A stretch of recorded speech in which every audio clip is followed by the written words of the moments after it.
Raynor Wynn's best-selling memoir, The Salt Path, tells the story of how she and her terminally ill husband, Moth, walked 630 miles along the southwest coast path after losing their home and becoming homeless. But court records, eyewitness accounts, and an observer investigation reveal a far more complex and at times contradictory reality behind the book's redemptive narrative. Wynn and her husband are legally known as Sally and Tim Walker. Before their hike, Sally worked as a part-time bookkeeper for an estate agent in Pwllheli, North Wales. According to The Observer, she was arrested for allegedly embezzling tens of thousands of pounds from her employer.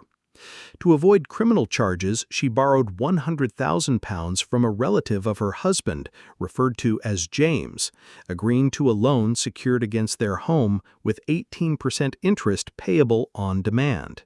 When James's company went under, he transferred the debt to two men who sued and won possession of the Walkers' home in 2012. In The Salt Path, Raynor blames a failed investment involving a friend named Cooper, but court documents confirm the debt originated from James. The book claims they had no home and were left destitute, yet property records show they owned a rural house in southwest France since 2007. Raynor writes that Moth was diagnosed with cortical basal degeneration, or CBD, a fatal neurodegenerative disease. She claims his condition improved dramatically as they walked, and in her third book, Landlines, she states that brain scans reversed from abnormal to normal. Neurologists consulted by The Observer say this kind of recovery is not medically possible and that CBD damage is irreversible. Moth was diagnosed in 2007, meaning he would have had the disease for 18 years, yet shows no visible symptoms and remains active. As of 2025, he walks daily along the Cornish cliffs and recently completed a university degree. Despite the diagnosis, doctors say such longevity and symptom reversal are unprecedented and implausible. Raynor and Moth claim they were homeless for much of 2013. However, in addition to their French property, they spent time camping along the coast path by choice rather than total necessity.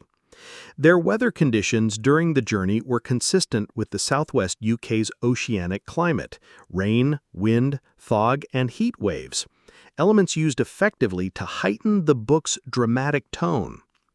The memoir's success has earned Raynor global attention and substantial wealth.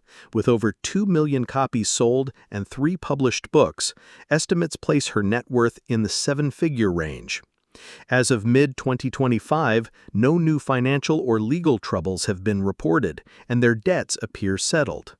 They have 2 adult children and were previously known in their local community for restoring a farm in Wales.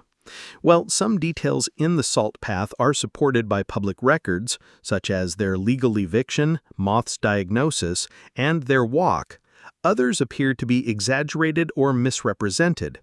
Among these are the cause of their homelessness, the reversal of Moth's brain condition, and their total financial destitution. A plausible version of events suggests Sally Walker was accused of embezzling funds, avoided prosecution by securing a high-interest loan from a relative, defaulted on the debt, and lost their home after court proceedings.